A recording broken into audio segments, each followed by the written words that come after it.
Sebentar. Masih galat. Iya Pak, masih galat. Oke.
Oke, udah 6 dari 69.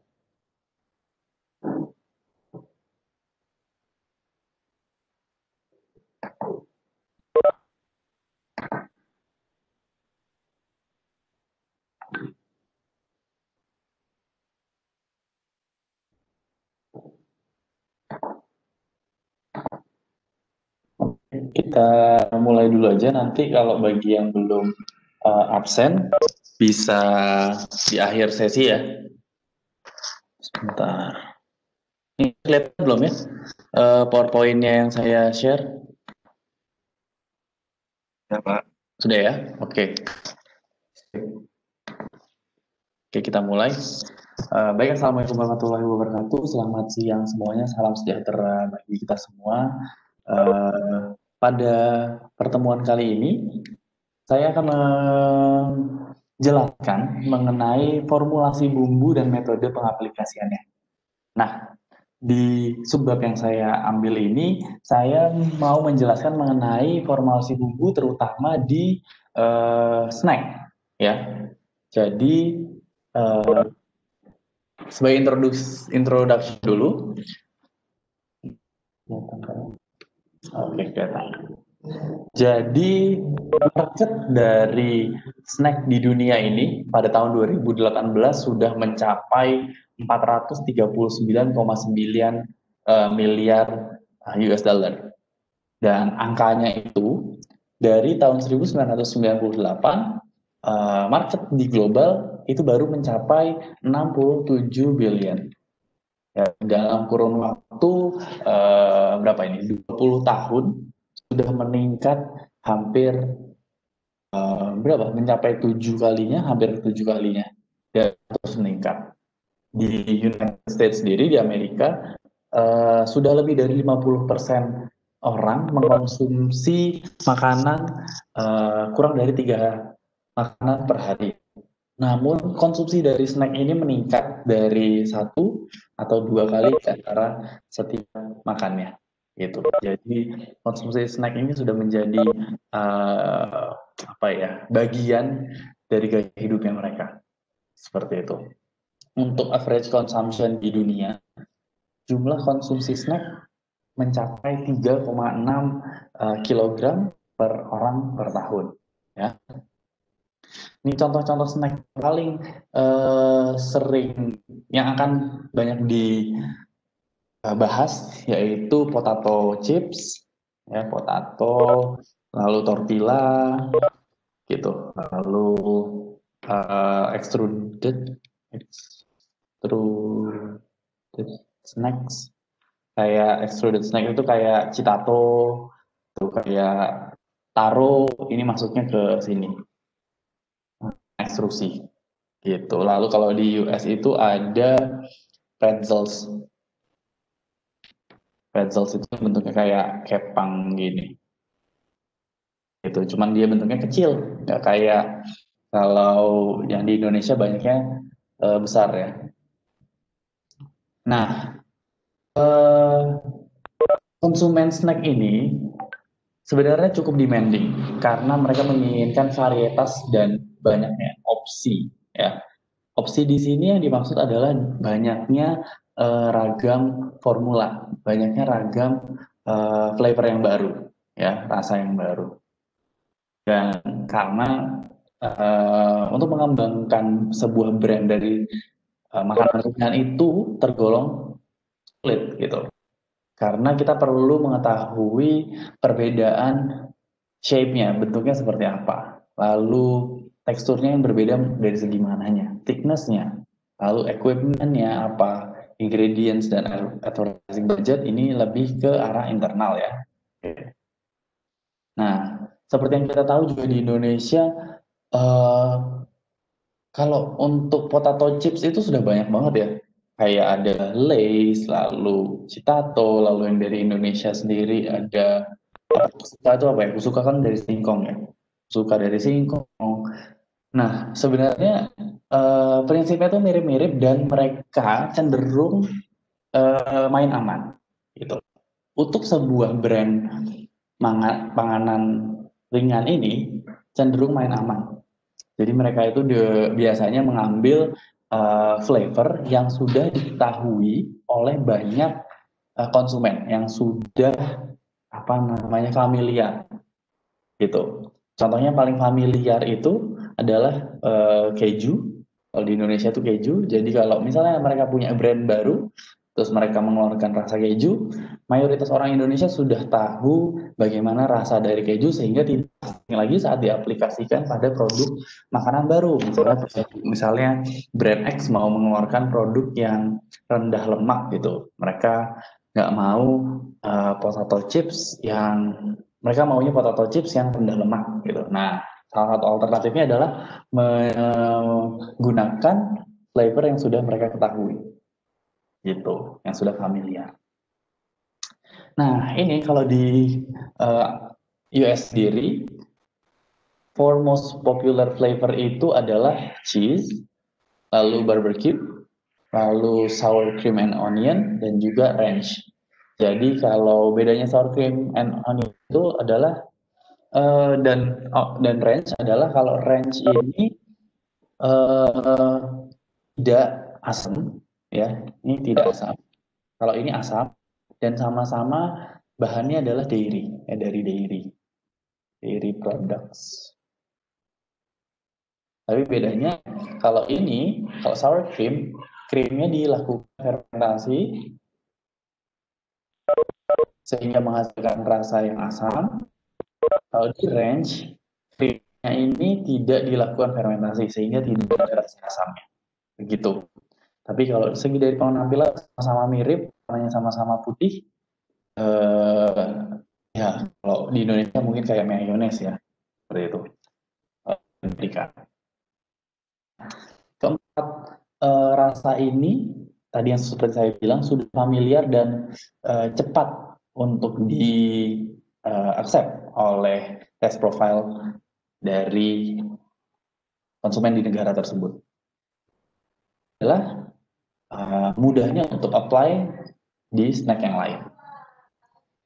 Dan ini justru dengan mudahnya pengaplikasian di the Big Four, kalau ini apa namanya istilahnya adalah the Big Four, akan menjadi sebuah tantangan baru untuk menciptakan rasa selain the Big Four. Seperti itu.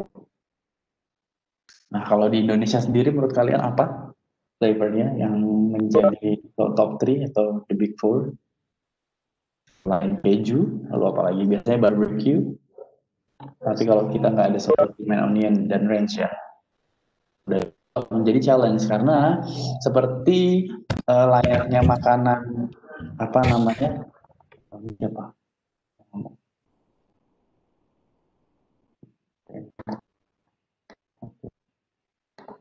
Nah, seperti lagi di Indonesia ada sebuah perusahaan yang berani ya menurut saya menciptakan rasa-rasa baru yang rasa-rasa viral, bahkan rasanya pun juga nggak mirip, kadang enak, kadang beda gitu.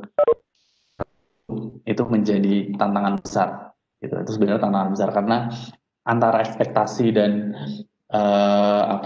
realitanya kadang-kadang berbeda gitu. Kayak misalnya sambal matah, orang-orang banyak yang suka sambal matah yang rasanya sangat acid, sangat asem, tapi mereka kurang bisa provide itu. Jadinya kan antara demand dan juga supply-nya juga beda gitu.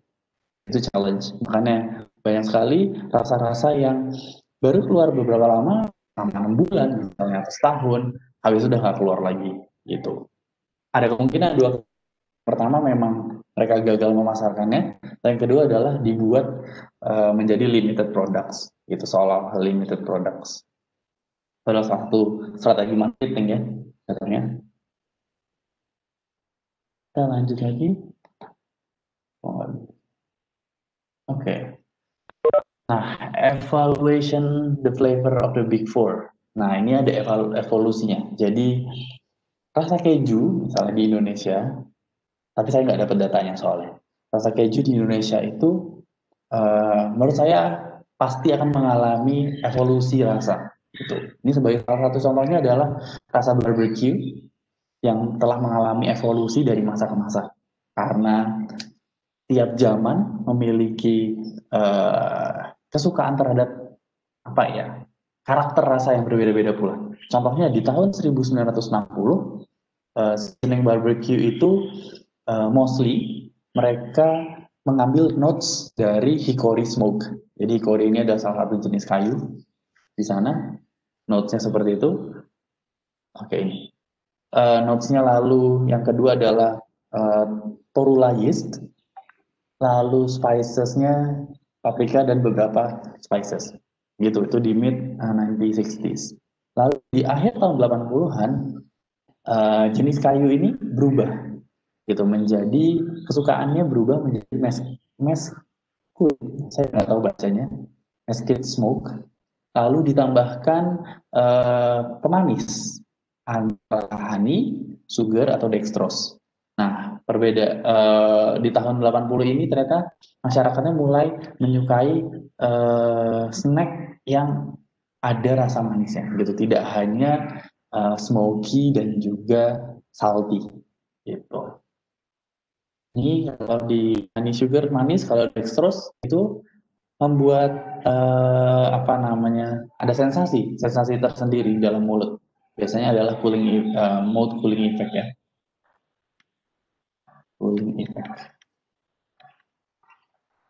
Lalu di tahun 90 ada tambahan yaitu berupa red pepper dan acidity, di mana di tahun itu konsumennya meminta demand untuk rasa yang lebih pedas, tidak hanya smoky saja, berat di awal yang smoke, lalu hilang di akhirnya, tapi mau ada lingering effect dari pepper, gitu, red pepper. Mereka mau ada aftertaste, burning sensation ya, adalah red pepper.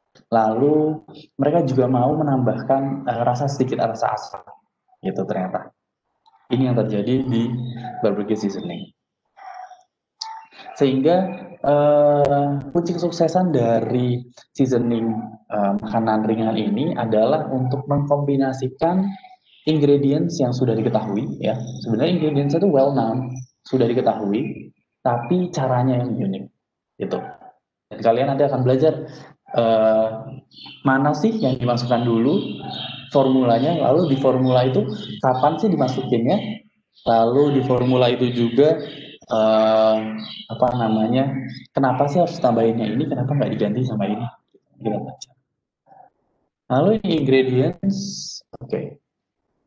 ingredients ini untuk menciptakan great tasting snack with balanced flavor and appetizing visual appeal. Jadi fungsi dari ingredient yang banyak ini bukan untuk membuat kompetitor menjadi bingung. Ya. Ini justru menjadi salah satu sumber informasi dan akan menciptakan well balanced flavor dan appetizing visual appeal. Jadi tidak mungkin dalam seasoning ini tidak memperhatikan aspek visual. Ya, it's impossible. Jadi kalau misalnya biasanya rata-rata uh, flavor atau apa ya, salt lalu tambahin gula atau macam-macam, ini yang ditambahkan di sini warnanya itu cenderung putih ya, tanpa adanya ini, tanpa ada caramel color ini ya. Lalu ada apa dari powder putih, molasesnya agak-agak coklat. Nah, misal tanpa kedua ini, tambahan kedua itu, maka hasilnya akan putih seperti invisible aja, dan itu tidak akan secara visual tidak akan menggugah selera seperti itu. Dan ingredients ini dibagi menjadi dalam sebuah segitiga, kayak segitiga fragrance juga sama, ada yang disebut dengan top note, transition, basic taste, dan basic taste sensation. Nah, untuk top note ini sebagai initial flavor burst. Jadi saat pertama kali kalian makan, itu snacknya, mana yang pertama kali kalian rasakan? Burstnya mana? Pertama kali. Biasanya paling sering adalah smoke dalam bentuk yang either natural or artificial flavors. Lalu transition itu biasanya jenisnya adalah yang punya lemak gitu, lemak. Jadi ada fatty mouthfeel yang berfungsi sebagai smooth transisi antara awal yang sangat apa ya, tadi burst yang langsung tiba-tiba surprise ke basic taste sensation gitu. Jadi ada fatnya biasanya. Gitu. Contohnya yang paling sering adalah sour cream powder atau cheddar cheese powder, itu fat.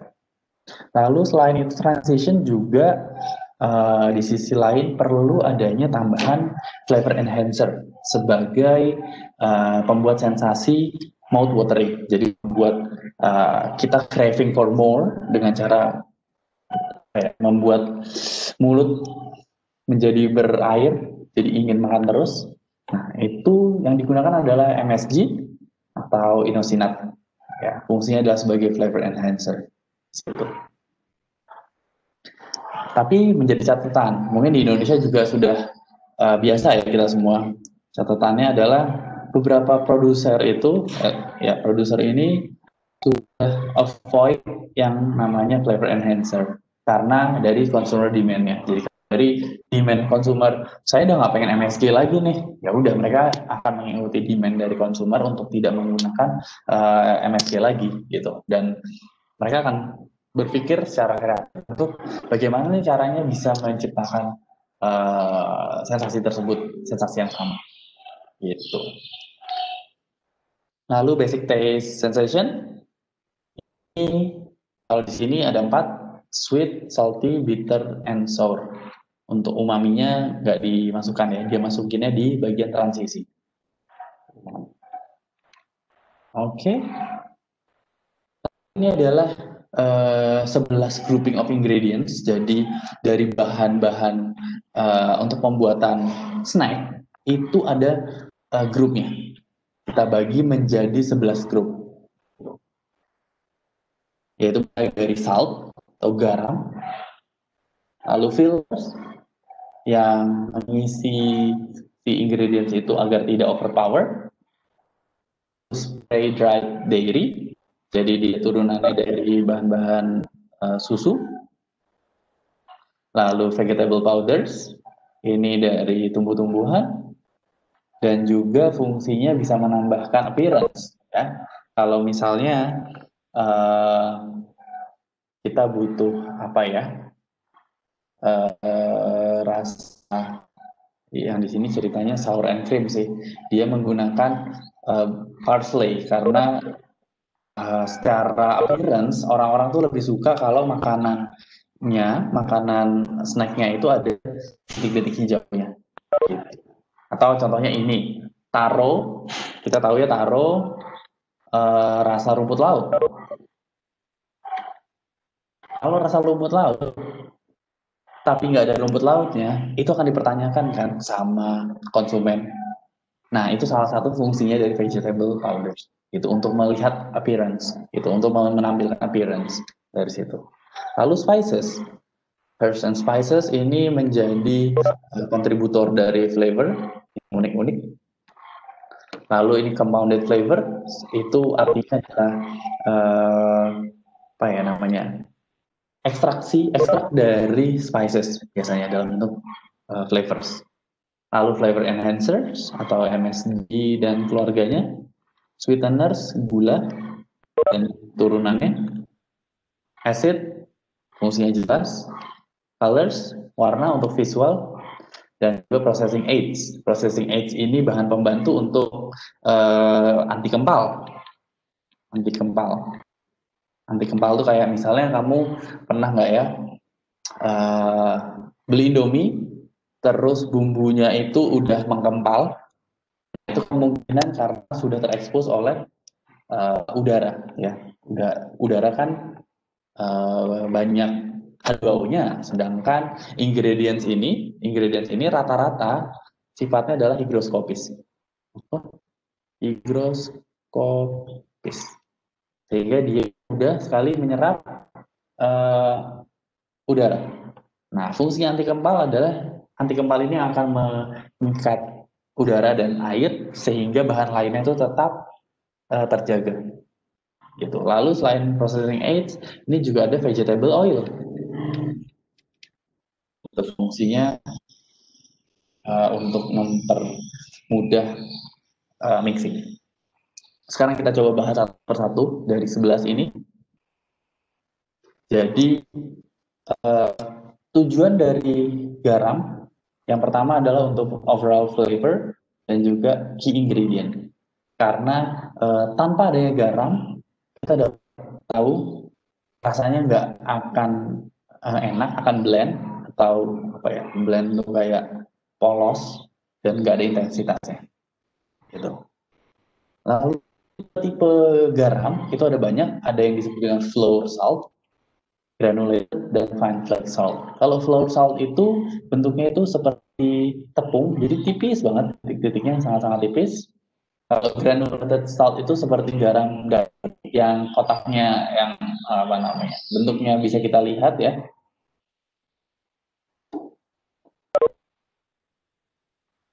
Oke.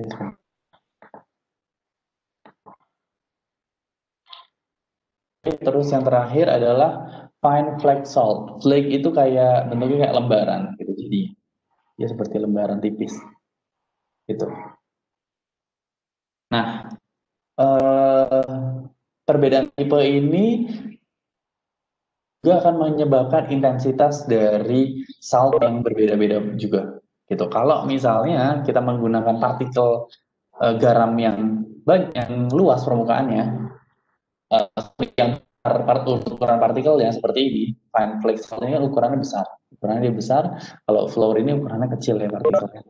Nah, untuk yang besar ini ada kemungkinan adalah salt fall off. Jadi tidak, misalnya ini ada keripik gitu ya, keripik dia nggak akan didistributed di sini, tapi bisa jatuh ke bawah gitu, bisa jatuh ke packaging ya gitu.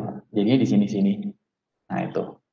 Lalu kedua adalah uneven distribution. Bisa aja saltnya karena gede-gede dia asinnya cuma di bagian-bagian sini aja. Kan itu kan bukan yang kita inginkan. Kan? Makanya kita butuh, kalau di formulasi ini butuh yang kecil ukurannya. Lalu banyaknya 15-25% pada finish product, 15-25% pada formula untuk finish product 5-8. Dan ini tergantung pada consumer tasting. Dan salt ini juga sudah ada pada spray dried dairy products, hydrolyzed vegetable protein, sama compounded flavors. Jadi harap diperhatikan. Dan persepsi dari asinnya ini, keasinan, akan di enhance oleh MSG. Oke. Lalu yang kedua, fillers. Contoh yang paling mudah, yang paling gampang ditemukan adalah maltodextrin. Lalu corn syrup solid, wheat flour, dan whey. Tapi yang paling sering digunakan adalah maltodextrin. Ini udah sangat-sangat common. Syaratnya adalah harus harganya murah dan tidak ada rasa, ya. Karena fungsinya adalah untuk mencampurkan gitu. Formulanya biasanya 20-40% dengan di finish product 5-8%. Fungsinya untuk ensure penyebaran dari seasoning yang merata. Jadi kalau misalnya rasanya terlalu kuat, ya tambahin fillernya. Penampakannya nggak seragam, tambahin juga fillernya.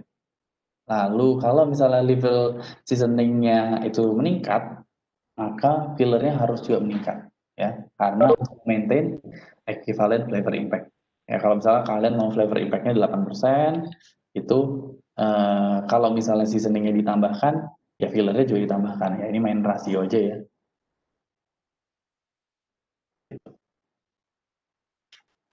Ini misalnya contohnya, formula awal itu persentase penggunaannya 5% di chips maltodextrinnya, 5%. Itu 20% ya dari 100. Hasil yang pertama adalah flavornya masih unacceptable, flavornya sudah acceptable, tapi coveragenya yang uneven. Sehingga kita naikin pengaplikasiannya menjadi 7%. Pengaplikasian menjadi 7% itu maksudnya ini pengaplikasian 5%. Jadi kalau 7% ya sekali gitu. Hasilnya adalah flavornya strong. Solusinya adalah salt dan flavornya direduksi. Gitu, direduksi ini, direduksi juga. Oke, direduksi. Terus saat 7% saltnya tetap terjaga 1 gram. Gitu, sama seperti 5%. Sekarang kita masuk ke spray dry dairy powders. Fungsinya dairy products. Fungsinya dairy products adalah untuk provide mouthfeel. Jadi ada sensasi mouthfeel-nya rasa lebih berat kayak gitu. Rasa lebih smooth, itu fungsinya. Contohnya adalah cheese, keju, lalu sour cream, lalu butter, lalu buttermilk. Dan perlu diperhatikan, seasoning tanpa adanya lemak akan menyebabkan clean up very quickly. Jadi rasanya tidak akan lingering, nggak ada lingering effect. Ya. No lingering effect. Oke, jadi ya ini agak susah kalau misalnya nggak ada fatnya. Nah, target dari spray dried dairy powders ini adalah yang punya melting point di bawah 37,8. Jadi saat menyentuh lidah kita, lalu fat ini akan melting, ya, fatnya akan melting di sini dan akan mensolubilize fatnya dan menciptakan rasa yang lebih lama, gitu.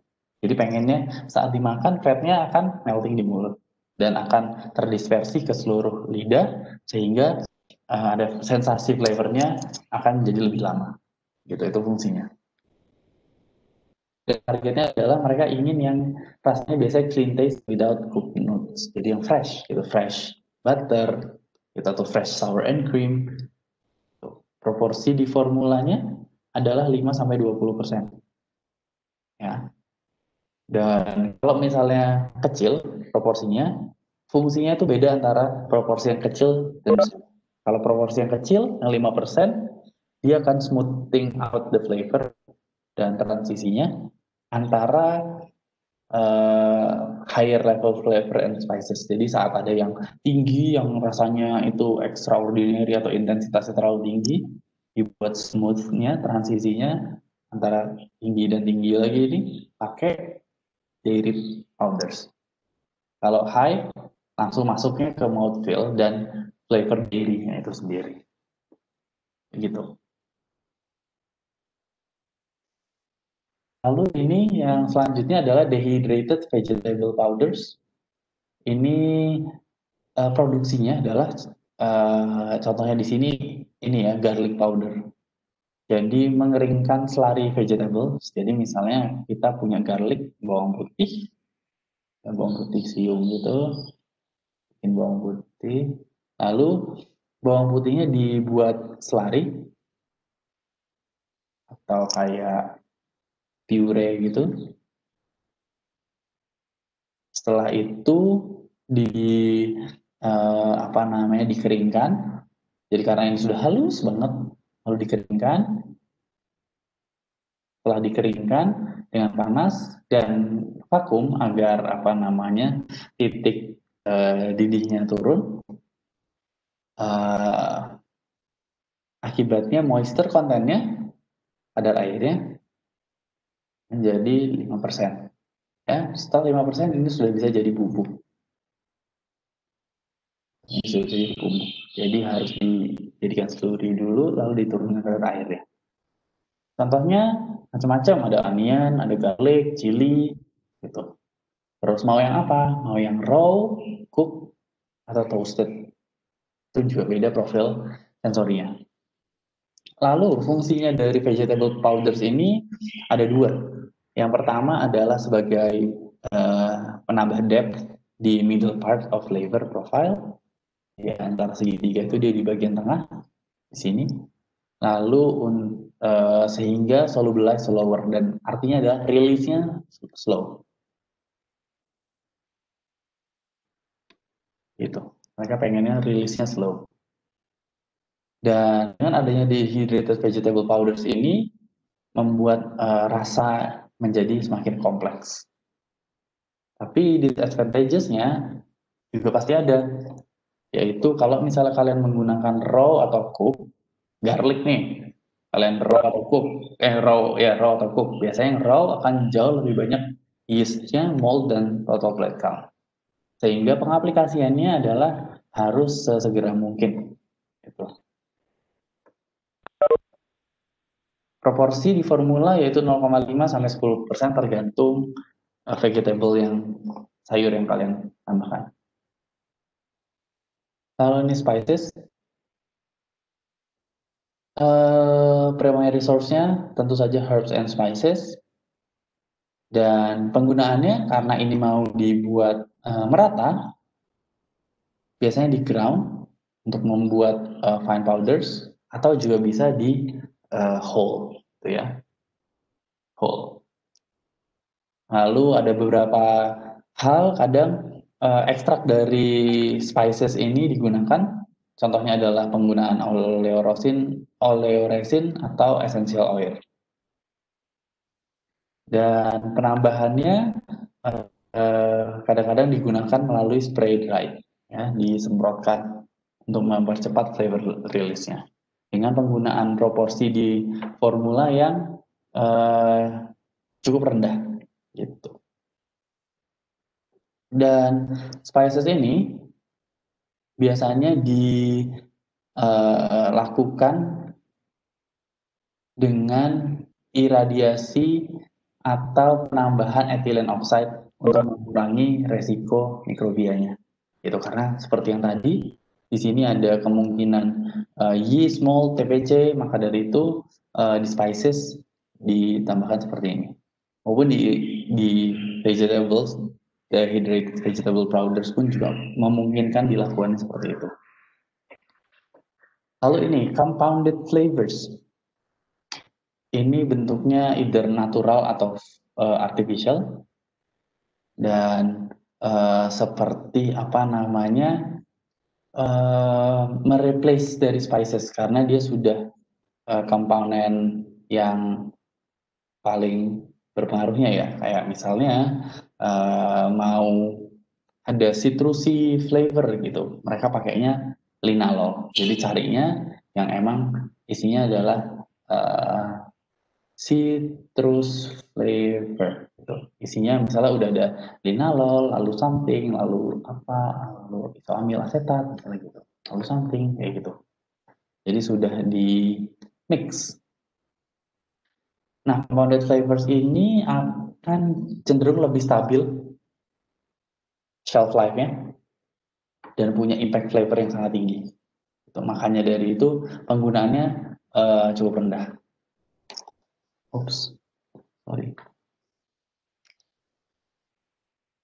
Nah, penggunaan dari compounded flavors ini tidak bisa dilakukan dengan smelling the bottle. Jadi kalau misalnya kalian dapat botol nih ya, kalian sebagai tim R&D contohnya, misalnya kalian tim R&D Terus kalian dapat macam-macam nih, ada sampel nih banyak.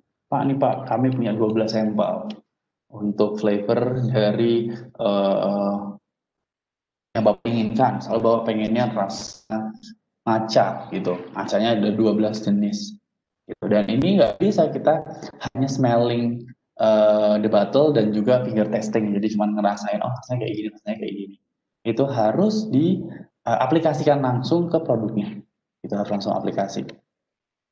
Untuk tahu bagaimana sih saat diaplikasikan dan saat dikonsumsi apakah rasanya sama atau berubah atau seperti apa gitu atau cocok tidak dengan apa yang kita inginkan gitu karena ini flavors ini kalau di flavor house itu misalnya kalian mau tahu matcha nih oke matchanya ditanyain matchanya tuh mau yang kayak apa gitu matchanya oke saya pengen matcha yang umami oke terus fragrance-nya sweet. Selain itu mau ada fishy-nya, fishy. Lalu ada yang green rasanya, kayak gitu. Atau grassy. Nah, ya macam-macam. Mau yang bentuknya apa? Umami ya setinggi apa? Kayak gitu. Makanya menjadi pertanyaan, mau misalnya butter nih, mau butter yang seperti apa ya? Sumbernya natural atau artificial? Tinggi atau rendah di asetilnya. Lalu mau butter, aroma butter yang fresh atau yang udah melted? Itu akan menjadi pertanyaan. Lalu ini kita lanjut ke flavor enhancers. Tipenya adalah, contohnya adalah MSG, yeast, autolyzed yeast, inosinat, HPV, hydrolyzed vegetable protein. Fungsinya dari flavor enhancer tentu sebagai overall test. Karena kalau nggak ada flavor enhancer, rasanya akan bland dan flat. Lalu satu lagi sebagai mouth-watering response. Dengan formula biasanya 1-5%. Kita lanjut lagi ke sweeteners.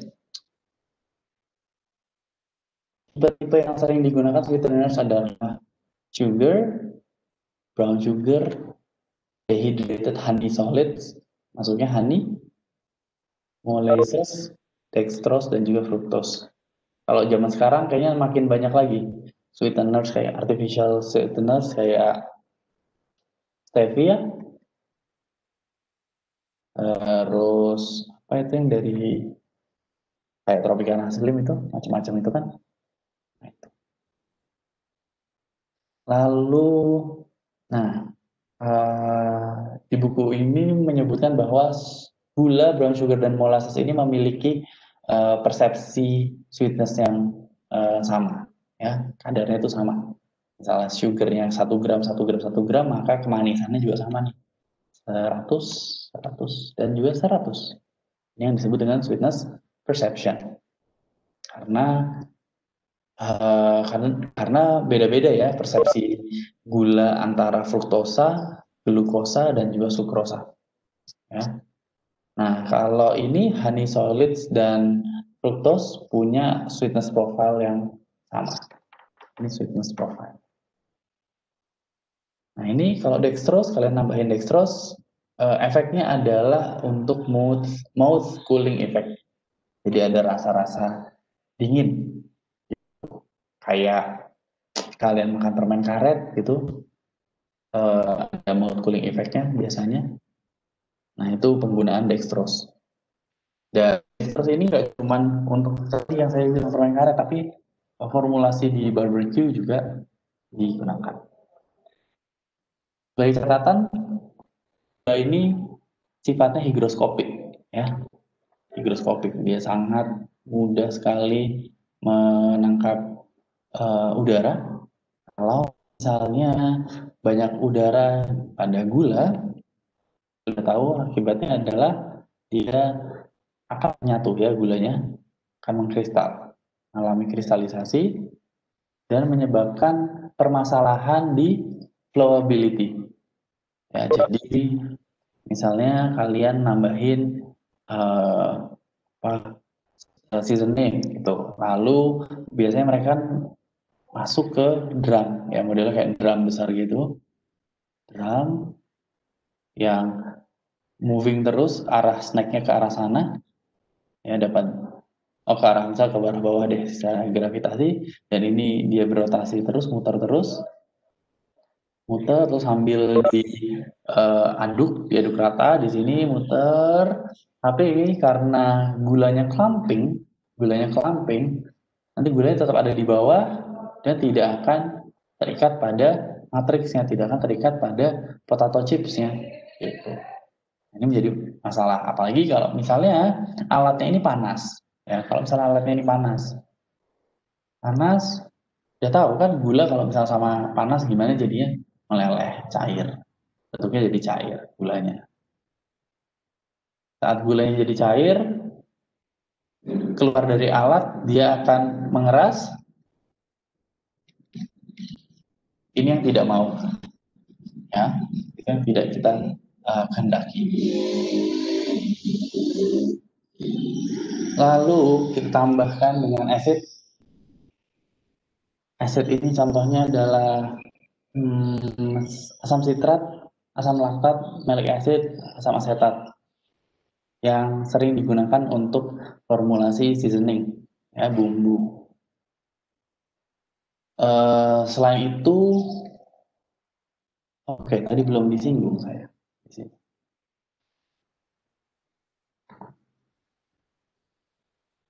Oke, untuk salah satu, mana sih dia?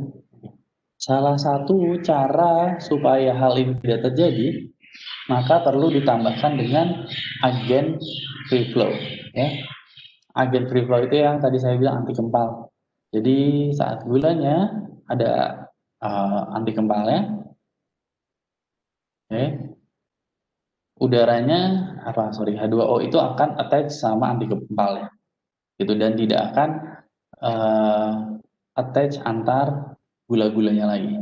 Tapi ini juga akan menjadi catatan apakah berapa banyak anti kempal yang ditambahkan dan seberapa lama sih sebenarnya anti kempal itu dapat menciptakan suasana yang yang walaupun sudah ada air moisture tapi tidak akan menyatu gitu. Ini perlu diperhatikan dengan cara uji shelf life,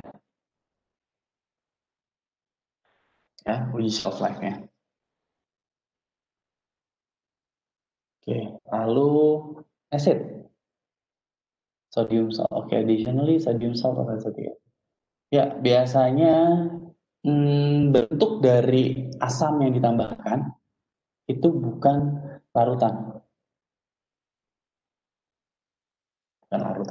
tetapi dia sudah sudah di-attach oleh garam, ya, garam-garam, sehingga berubah fasenya dari larutan menjadi padat, ya.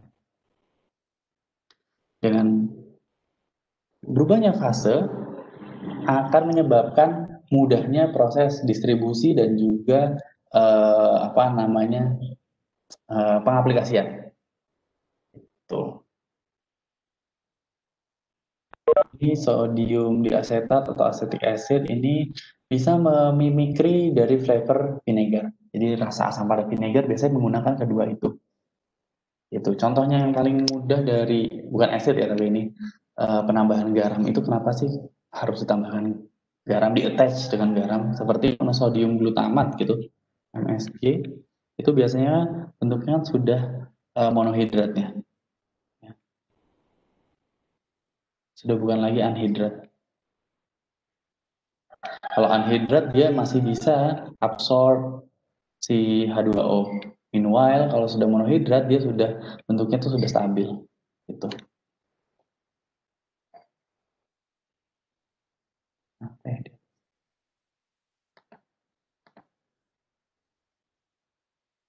Oke, selanjutnya adalah warna. Nah, warna yang ditambahkan ini ada biasanya menggunakan artificial colors ya.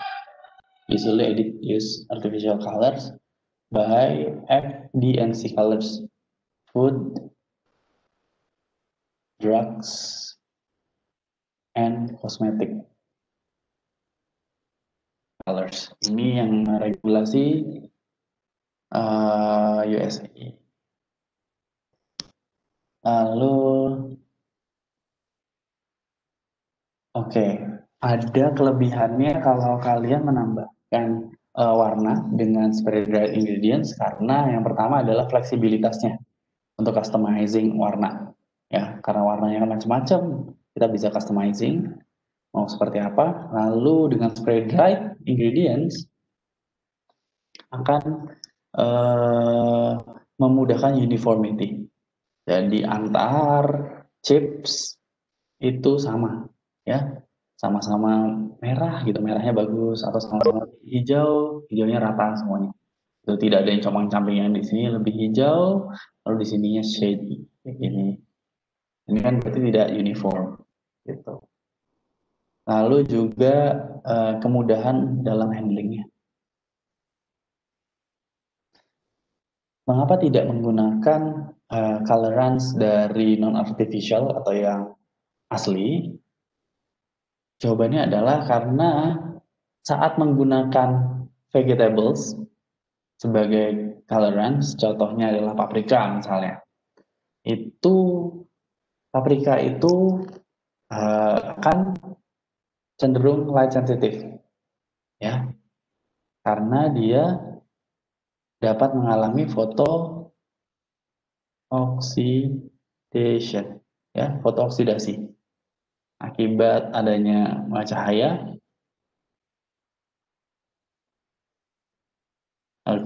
cahaya, sehingga menyebabkan pigmennya akan fading, ya, gitu. Dan ini nggak akan cocok kalau misalnya kalian tambahkan snack yang misalnya memang packagingnya itu bening, ya.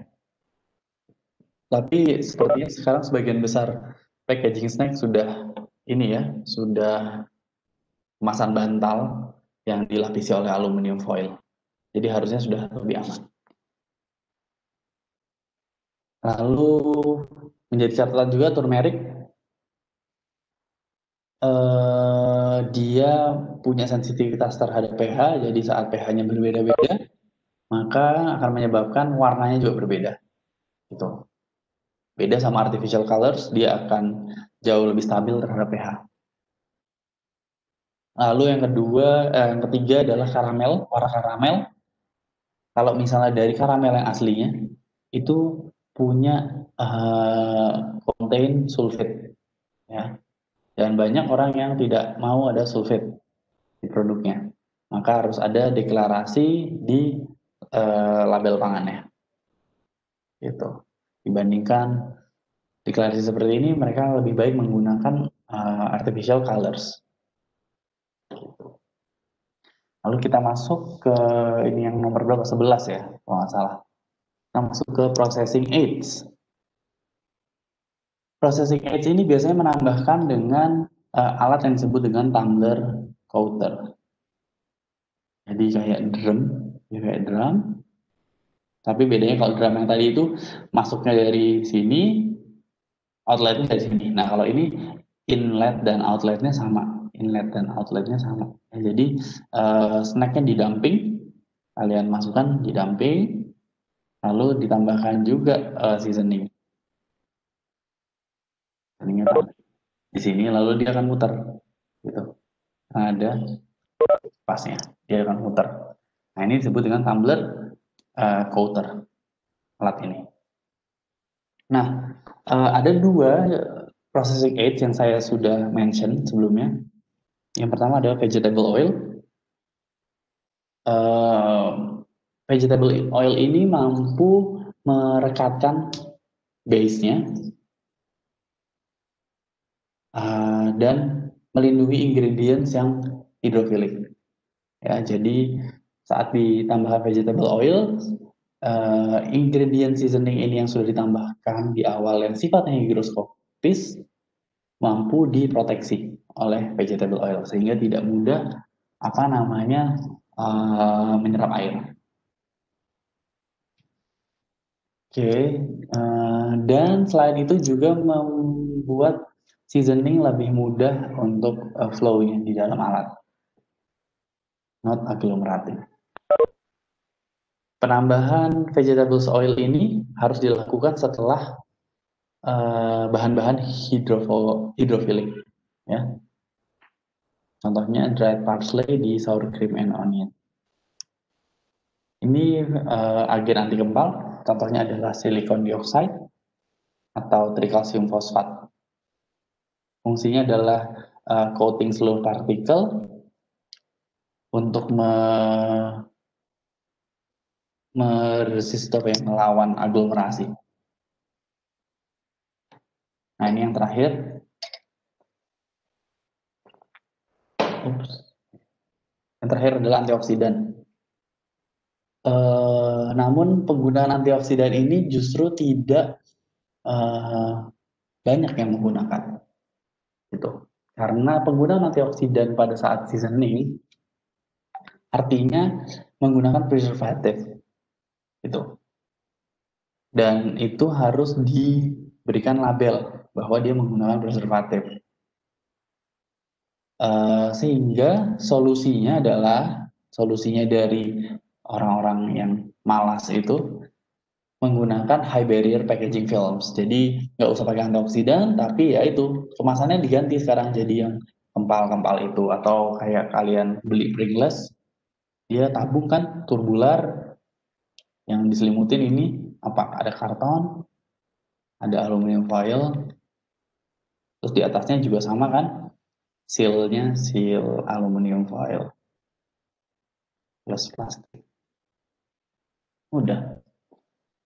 Lalu selain dari segi packagingnya juga ada gas flushing ke dalam package snacks-nya.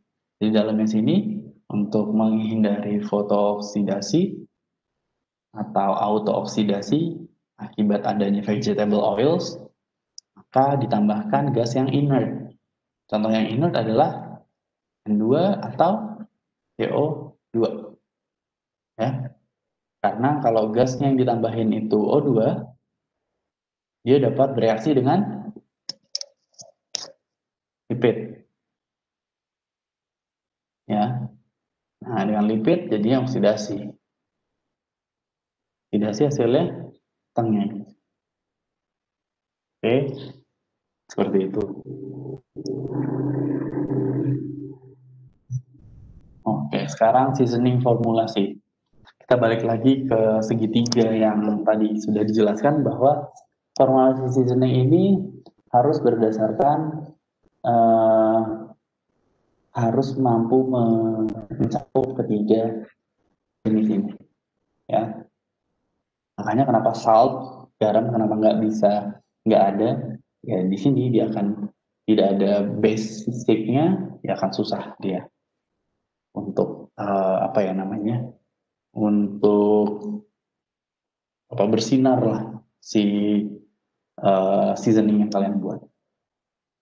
Nah, dalam proses formulasi ini ada hal-hal, ini ceritanya kita jadi orang R&D ya, R&D seasoning. Ada hal-hal yang perlu diperhatikan sebelum kalian rilis sebuah produk. Yang pertama adalah seleksi target. Oke, mau siapa targetmu? Cewek atau cowok? Lalu umurnya. Terus tipe flavornya mau kayak apa? High impact yang langsung surprise di awal kayak gitu, atau yang pelan-pelan rilisnya keluarnya. Lalu mau membuat seperti apa flavornya? Yang existing yang sudah ada, atau new flavor. Dan walaupun hasilnya banyak, misalnya kalau dari konsumennya itu ada 1000, let's say, Ya, yang biasa kita menggunakan secara statistik mana yang paling signifikan, mana yang paling banyak mewakilkan populasi, sehingga kita perlu fokus apa yang menjadi ide tersebut. Gitu.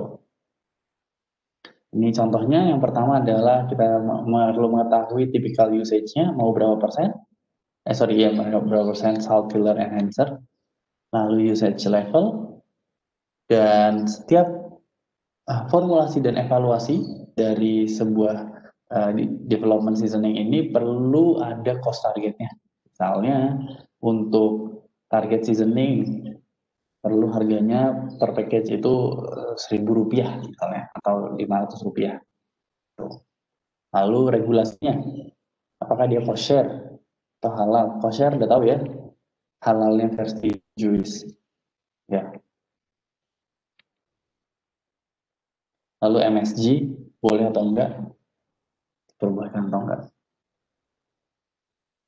Kita masuk lagi ke contoh.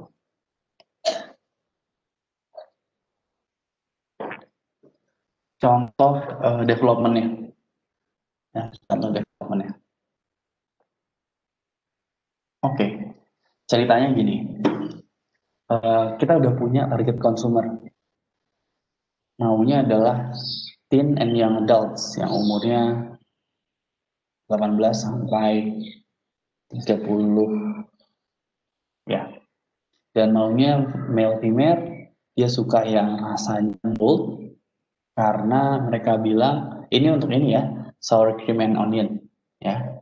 Target kita ini. Cream and onion snack. Oke, karena dia pengen ada rasa baru, rasa flavor profile-nya ya maksudnya. Flavor profile-nya baru, karena dia sudah capek dan ngerasa old fashion yang sour and cream yang sudah ada di pasaran. Nah, expected usage-nya ini kita tentuin sendiri mau pakai 7%. Jadi misalnya gini, 7% itu maksudnya gini. Kita punya potato chips nih. Chips. Ya. Potato chips ini ingredientnya apa? Oh, ternyata 60%-nya itu potato, lalu 33%-nya itu minyak nabati. Minyak nabati yang di sini untuk goreng. Lalu persennya itu untuk seasoning. Nah, maksudnya usage itu dari sini. Mau berapa persen? Jadi kita nggak pakai berapa persen potatonya, berapa persen minyaknya gitu, enggak ya. Kita ngomongin soal seasoning aja. Targetnya mereka ada mau ngebuat flavor profile yang balance. Sehingga mengenai flavor systemnya, maksudnya ada flavor system kayak yang mana yang keluar dulu, terus mana yang keluarnya belakangan, kayak gitu-gitu. Lalu visualnya juga ingin baik. Ya, secara visual juga pengen baik.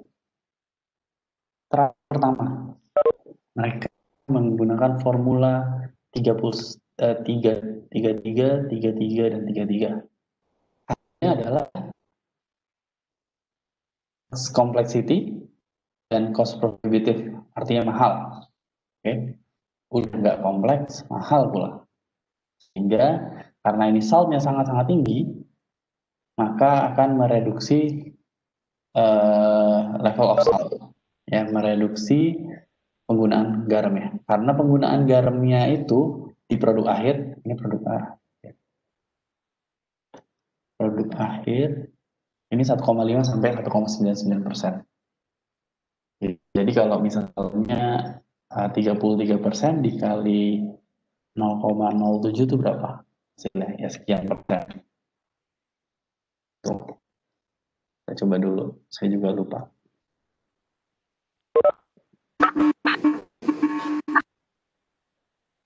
Jadi kali 0, hasilnya adalah 2,31 ya. Hasilnya 2,31% garam. Sedangkan range of salt yang biasanya itu 1,5 sampai 1,9. Berarti kan sangat tinggi. berarti harus dikurangin. Ya, solusinya pertama adalah mengurangi garam. Oke. Yang kedua, mereka melihat sour cream. Wah, sour creamnya 33%. Harus dikurangin karena mahal. Ya. Lalu yang ketiga, onion. Ini kebanyakan onionnya. Impact flavornya juga terlalu besar. Jadi harus ditambahkan dengan maltodextrin. Akhirnya mereka membuat second trial. Oke. Hasilnya seperti ini. Oke. Hasilnya adalah mereka mereduksi saltnya jadi 22% instead of 33. Jadi 22, jadinya 1,54%. Ini masuk ke dalam range ya. Range-nya tadi 1,5 sampai 1,9. Oke, udah masuk nih. Lalu sour cream-nya ditambahin ke 20, dikurangin 20, onion powder-nya dikurangin jadi 10, dan maltodextrin ditambahin. Nah, ternyata sour cream yang 20% ini rasanya di mouthfeel dan flavornya itu sudah oke. Tapi impact-nya nggak ada. Gitu. Rasanya udah di mouthfeel, flavornya udah enak, tapi impact-nya tuh nggak ada kayak nggak ada seger-segernya, nggak ada nggak ada, ya cuman enak di mulut aja rasanya, gitu. Nyaman teksturnya. Lalu cara overall rasanya ternyata masih jelek kecuali onionnya. Dia ngerasa onionnya udah oke.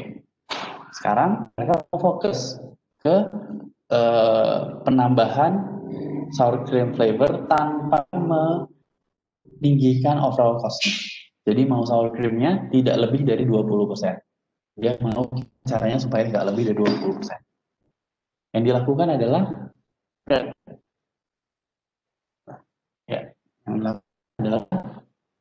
menambahkan acid dan compounded flavor. Ya, acidnya adalah citric acid dan lactic acid, serta setelah itu menambahkan terus yang fungsinya untuk menaikkan dairy impact-nya. Ya. Acidnya ini juga untuk meningkatkan rasa acidic pada sour and cream. Lalu compounded flavors-nya juga tambahan flavor. Lalu mereka tambahin non-fat dairy milk untuk meround up. Jadi ngebuat rasanya menjadi lebih bulat gitu. Rasanya lebih lebih enak. Nah, lalu tapi yang menjadi masalah adalah seasoningnya nih, bumbunya nggak ada depth-nya, nggak ada dalamnya gitu. Kayak cuman misal dimakan, setelah dimakan ya udah gitu selesai. Udah selesai. Setelah makan ada depth-nya dulu, mereka ngerasain dalamnya rasanya, habis itu lingeringnya masih jalan terus.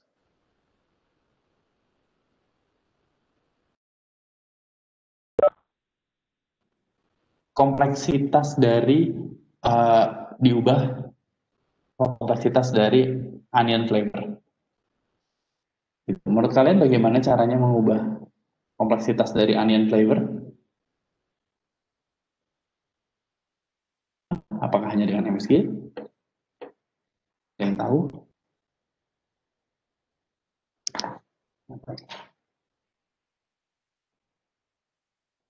Ini siapa ini yang mau annotating? Vira Silvani. Ini Mbak mau ngapain Mbak? Mau coret-coret? Enggak Pak, maaf kepencet. Oh kepencet, oke. Sip. Nah yang dilakukan adalah mengubah white onion powder menjadi toasted onion powder, ya, karena mereka ngerasa rasanya kurang kompleks, jadi diganti aja. Walaupun sama-sama 10% nih, ya sama 10%, tapi bedanya di sini. Lalu mereka tambahkan MSG sebanyak 1% untuk overall flavor profile, gitu, untuk overallnya. Nggak hanya masalah sournya, sour creamnya, nggak hanya masalah onionnya. Lalu mereka tambahkan pula hydrolyzed vegetable protein untuk membuat overall flavor mid-year. Saya juga kurang tahu kenapa mereka mau menambahkan mid-year. Lalu dilakukan trial ini, mereka uji ke konsumen. Mereka uji ke konsumen. Ya. Setelah diuji konsumen, ternyata mereka mau impact dari sour cream yang lebih besar lagi. Ternyata masih kurang, gitu. Sehingga kita fokus lagi ke adjusting the sugar and acid of sour cream. Ya, dari teman-teman ini. Sour cream di sini, sour cream di sini, ini. Nah, caranya adalah mereka ternyata hanya meningkatkan citric acid, lactic acidnya juga ditambahkan. Ya, ditambahkan lactic acid, citric acid, dan compounded flavorsnya. Itu untuk meningkatkan rasa keasaman, karena orang-orang bilang kurang asam nih, kurang sour, gitu. Kurang nendang sournya. Ditambahin si lactic acid dan citric acid. Setelah itu ternyata rasanya sour cream flavor acceptable, tapi justru setelah ditambahkan acid ini dan sudah pakai toasted onion powder, mereka masih merasa impact-nya menjadi lebih lemah justru. Nah, berarti kan harus ada rebalancing onion factor level, mungkin ditambahkan, ya kan, karena dia bilang kurang, dan juga menambahkan white onion powder untuk stabilin, ngebuat stabil rasanya. Mungkin perlu juga ditambahkan MSG dan menambahkan HPV.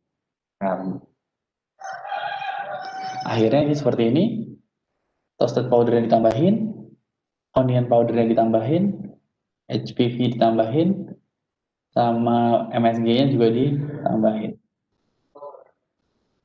Hasilnya adalah complete seasoning flavornya, udah oke.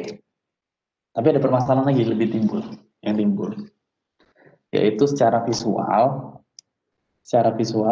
warnanya itu off white to beige, jadi warnanya agak putih gitu. Saat diaplikasikan kepada kentang, gitu warnanya invisible, jadi kayak kau makan kusuka gitu, bilangnya ini rasa sour cream gitu atau rasa barbecue, tapi kamu nggak bisa ngelihat sama sekali apa ini.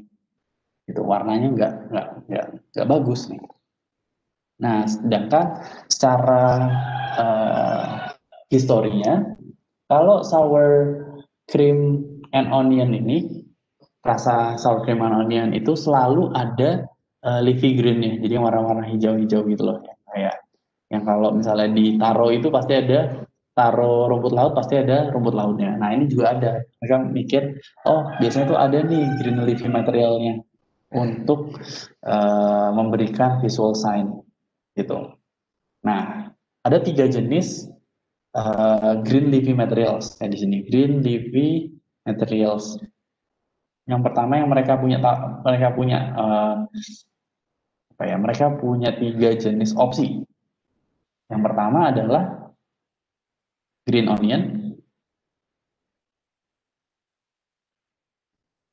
onion flakes, jadi dari daun bawang. Lalu yang kedua adalah parsley flakes. Yang ketiga adalah dari soy protein flakes plus color. Oke, soy protein flakes plus color. Nah, yang mereka pilih adalah yang parsley, karena secara historik, cara turun-temurun, kalau sour cream dan onion itu pakainya parsley. Gitu. Tapi ada alasannya juga kenapa dia nggak pakai green onion, kenapa nggak pakai ini. Alasannya adalah flakes yang menggunakan green onion ini ada flavor yang disumbangkan, gitu. Ada flavor yang disumbangkan dari green onion, itu ada onionnya lagi. Dengan parsley dia tidak ada, jadi hanya memberikan warna saja, gitu.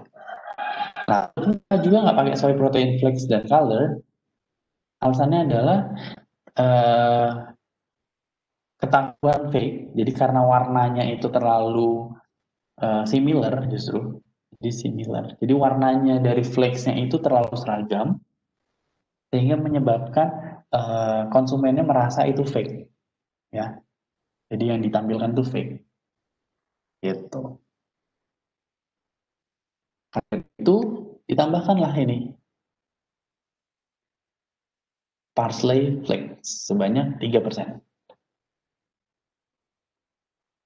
Fabricated soy particulate as a bright color. Bright colornya maksudnya itu sama. Dan untuk parsley flakes juga harus ada warningnya untuk fotooksidasi. Makanya ada warningnya nih gimana caranya, yaitu melalui packagingnya. Nah, evaluasi lainnya adalah ini mereka ngebuat ini semua nih, ngebuat trial sampai 7, bikinnya itu di pabrik. Nah, bikinnya di pabrik khusus pembuatan produksi seasoning. Oke, jadi sebagai informasi aja bahwa pembuatan seasoning ini nggak semuanya terfokus pada perusahaan itu sendiri. Misalnya gini, siapa sih yang ngeluarin Cheetos? Ada yang tahu nggak itu pabrik dari mana? Cheetos atau Jet Set? Siapa pabriknya? Ada yang tahu? Indofood, Pak. Indofood, oke. Iya. Nah, Indofood ini tidak selalu memformulasikan bumbunya. Jadi ada juga industri B2B, jadi B2B, industri business to business, yang mereka menjual seasoning. Daripada si ini misalnya Indofood, daripada si Indofoodnya itu ngebikin ini dan trial mulu, terus error, terus ribet gimana, mereka meng-hire bisnis lain untuk bikin resep gitu, bikinin formulanya kepada mereka, gitu, formula seasoningnya kepada mereka. Nah, di dalam kasus ini, contohnya kita itu sebagai pabrik yang khusus untuk produksi seasoning, ya. Nah, di sini yang mereka bingung adalah bagaimana si Indofood dalam mengaplikasikan produknya kita, karena terkait equipment, tentu ya, equipment di tiap pabrik itu berbeda-beda. Ada yang mereka punyanya ternyata spray dry di atas, ada yang punyanya tumbler coating, gitu, tumbler coating yang inlet dan outlet sama, ya, inlet masuknya maksudnya masuknya dari depan, lalu didiemin 15 menit, habis itu keluarin lagi. Itu kan batch. Ada juga yang continuous, masuknya dari depan, keluarin dari belakang, muter terus. Nah, itu kan macam-macam. Nah, makanya perlu evaluasi mengenai aplikasi di manufaktur. Di sini, manufaktur sini maksudnya. Kita perlu evaluasi itu. Nah, di sini yang perlu dievaluasi adalah kita harus mengevaluasi mengenai problem free application, ya. Jadi aplikasi di industri tersebut harus bebas dari hambatan apapun, gitu ya. Dan tetap disesuaikan dengan equipment yang mereka punya. Oke. Sehingga yang mereka tambahkan adalah hygroscopic materials. Jadi untuk protecting, untuk mencegah dari excessive water absorption, dan juga menambahkan free flow agent. Trialnya berubah lagi jadinya. Kita tambahkan vegetable oil dan silicon dioxide di sini. Ya. Oke. Oh iya, sebagai catatan, semua penambahan ini akan mengurangi persentase dari maltodextrin ya. Itu makanya pentingnya maltodextrin di situ. Harus ada fillernya yang fungsinya untuk ngurangin gitu. Oke. Sekarang kita evaluasi lagi. Oke. Vegetable oil ini ternyata harus ditambahkan pada stage yang disebut dengan plating. Ini setelah bahan-bahan hygroscopis dan granulated, ya, setelah salt, MSG, malto, dan yang lain-lain. Dan hasilnya ternyata successfully form an effective barrier against moisture absorption. Oke, ternyata udah baik. Setelah itu yang terakhir kita tambahkan adalah silicon dioxide. Karena dia memiliki small particle size dan powdery material dengan large surface area sehingga mampu mengcoating ingredients-nya dan mengurangi cenderungan untuk gabungan aglomerasi yang menggabung menjadi satu. Begitu. Sampai sini belum selesai. Yang terakhir adalah mengetahui overall acceptability. Ya, jadi back to di awal lagi ditanyain nambahnya berapa persen nih seasoningnya ini udah bikin kan ini udah bikin 100%. Misalnya ini bikin 100 apa itu saya ambil dulu. Oke. Nah ini saya sudah bikin 100 kilogram. Aduh, 100 kilogram. Nah mau berapa persen penggunaannya? Mau berapa persen penggunaannya? Ya, sebutkan penggunaannya sebesar 7%. Ternyata overall acceptability-nya menunjukkan good. Karena saat ditambahkan menjadi 8% ternyata show a higher acceptability. Gitu ternyata. Oke, 8% dan kita pakai 8%. Maka terakhir adalah checking shelf stability dan kontrolnya. Jadi pakai ini apa namanya accelerated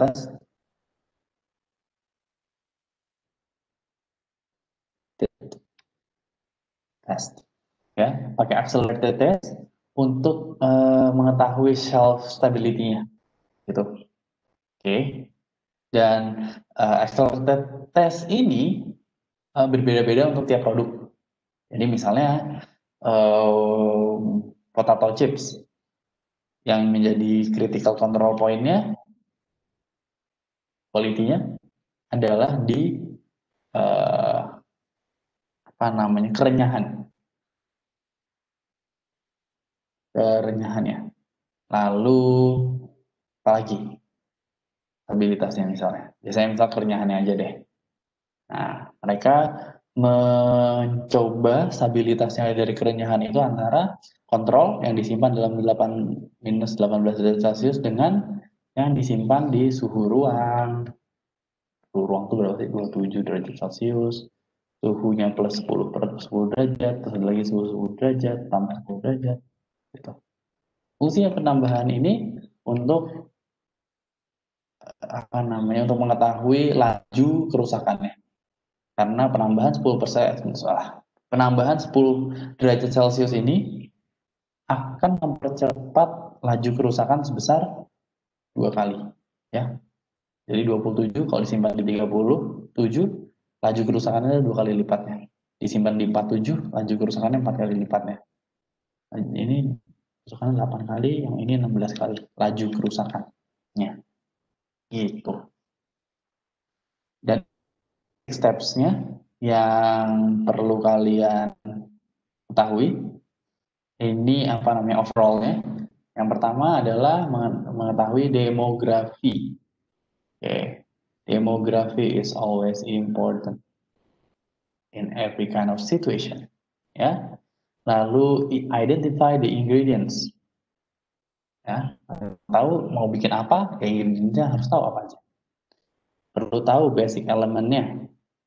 Ya, basic elemen dari seasoningnya dan dan harus tahu berapa level yang diperbolehkan. Ini juga melihat dari kalian sendiri. Oh iya, biasanya orang-orang range-nya sekian sampai sekian. Kalau kalian nambahin sekian, yuk konyol toh. Nah, makanya perlu tahu teorinya sebanyak apa. Sebenarnya impact-nya sebanyak apa sih? Oke, saya tambahin di sini aja. Tuh. Lalu setelah baik semua seasoningnya, cek appearance-nya. Ya, penampakannya kayak apa? Warnanya udah bagus atau belum? Lalu kita lihat flowability-nya. Ya, kemampuannya dia dalam berpindah, apa ya? Bukan berpindah, terdistribusi. Nah, yang terakhir adalah consumer test. Ribet ya? Proses seasoning aja rempah dan bumbu untuk snack. Ini aplikasi, effects on of application method, ada yang incline drum tumbler, ada yang ini yang tadi saya bilang adalah tumbler coating.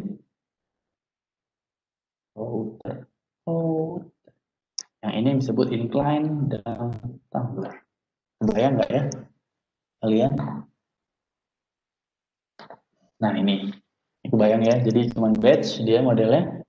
Kalau yang ini satu tempat aja, gitu. Salah. Ya. Oke. Lalu aplikasinya selain itu, selain ditambahkan gitu aja, jadi penambahannya sama ya. Ada stepnya. Yang mana dulu? Tadi yang hygroscopis dulu, baru yang vegetable oil, baru yang si anti kempalnya, gitu ya. Lalu, nah ada juga yang prosesnya langsung menambahkan melalui spray, ya langsung di spray ini. Spray ada juga. Jadi snacknya jalan dengan conveyor, dengan belt conveyor, lalu di spray dari atas. Itu ada juga kayak gitu. Nah, kalau kasus spray ini harus membuat seasoning dalam bentuk slurry of oil-nya, ya. Dan slurry-nya itu diaplikasikan dalam sebanyak 10 hingga 20%. Dan biasanya tidak ada fillernya, jadi nggak ada maltodextrinnya, langsung keluar aja. Gitu. Dan ini yang keluar ini kan basicnya adalah oil, ya. Tapi bisa juga basicnya water, gitu. Basicnya water.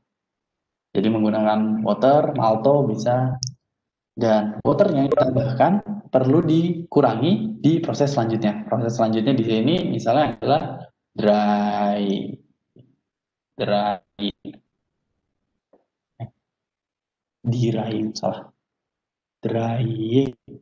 pengeringan, supaya airnya bisa keluar moisture-nya. Gitu. Dan penggunaan water sebagai base dari seasoning hanya pada low fat snacks, ya, hanya pada low fat snacks. Itu tidak untuk yang high fat snacks. Oke, ini juga kerugiannya dari spray adalah terjadinya heat abuse. Ya, heat abuse maksudnya karena di nozzle-nya ini, nozzle di sini itu pasti suhunya tinggi, ya pasti suhunya T-nya itu tinggi, maka dapat terjadi volatilized polymer compounds, ya. Polymer compounds-nya menjadi volatil, menguap, hasilnya seperti yang kita prediksi akan menjadi unbalanced. Ini contohnya pada potato chips, biasanya itu, potato chip itu biasanya blend, nggak ada rasanya apa-apa, dan hanya ada rasa dari frying oil-nya. Lalu kita lihat ukuran partikelnya, kalau potato chips-nya itu thin, maka kita hanya butuh level yang sedikit aja untuk mendeliver yang sama pada potato chips yang lebih tebal. Gitu. Lalu untuk tortilla, harus lebih tinggi, needs to be much stronger untuk overcome dari flavor corn yang lebih tinggi. Jadi kan kalau tortilla itu kan dari jagung ya.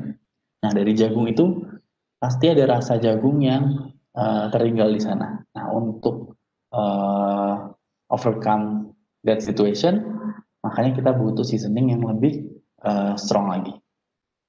Yang digunainnya 8-10%.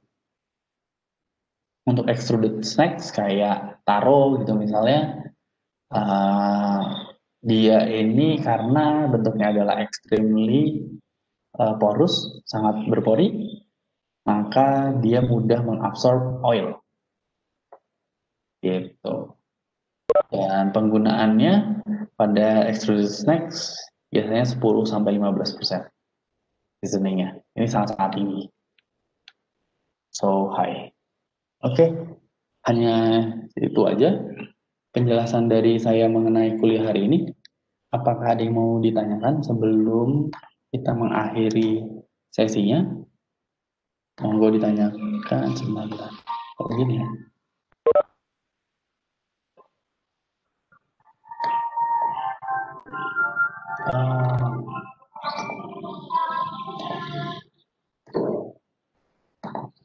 Ini udah keluar presensi semester atau belum? Baru OTW, Pak. Mau keluar. Belum, Pak. Abu-abu, Pak. Oh, abu-abu.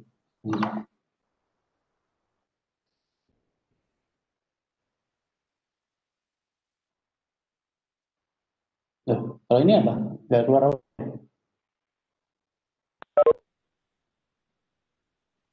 Loading, Ada Pak. yang mau loading ya? Nah, soalnya ini udah di semester. Oke, ada yang mau ditanyakan sampai sini mengenai hal tersebut? Seasoning pada snacks. Ini keluar nggak sekarang?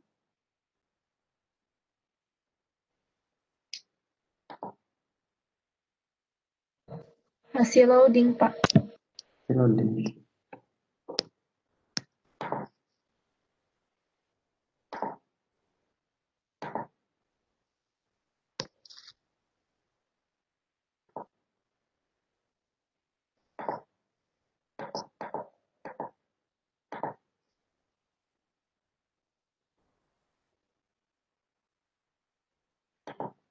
Ya, betul ya.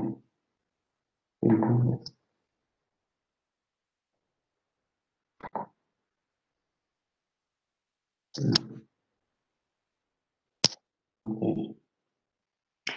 Ini rata-rata pada angkatan berapa ya? Di sini 2018-17 ya? Berarti. Ya, Pak. Oke. Ramadan, raise hand. Ada apa, Mas? Ramadan ini siapa? Ada yang mau ditanyakan? Ini partisipan 78 tapi kok presensinya baru 67 ya?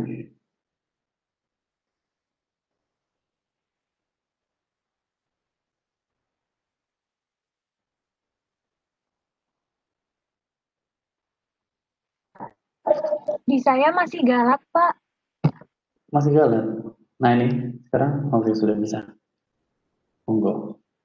Oke gitu aja kalau dari saya. eh saya mau sekaligus ini apa namanya promosi mengenai acara mungkin yang kalian sudah di-share.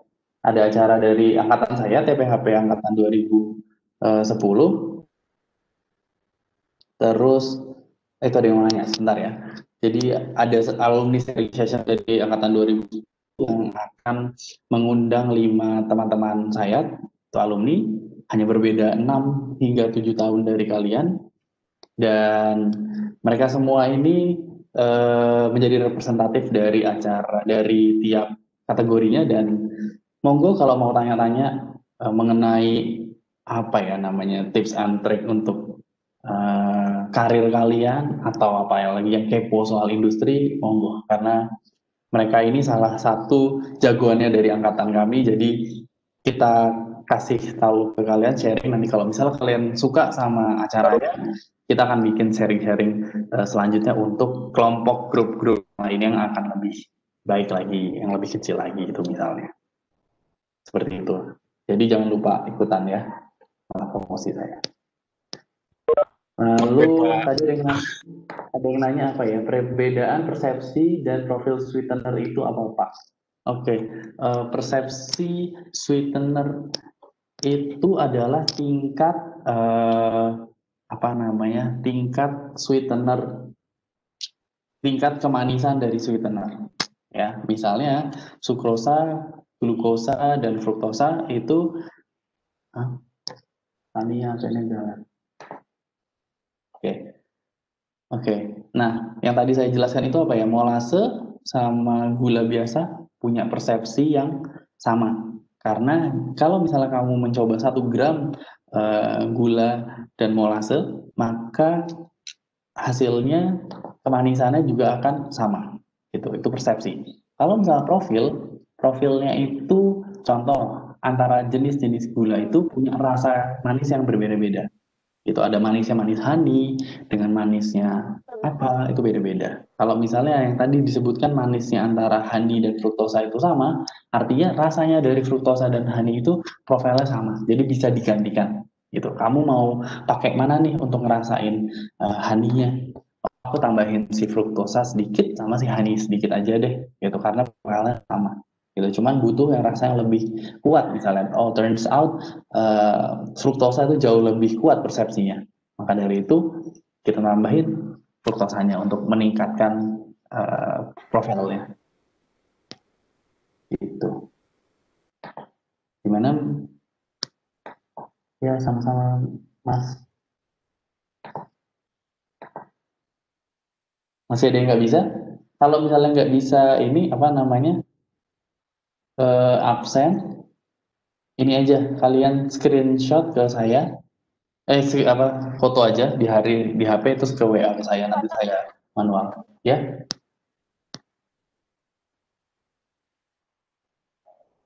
Halo, gimana?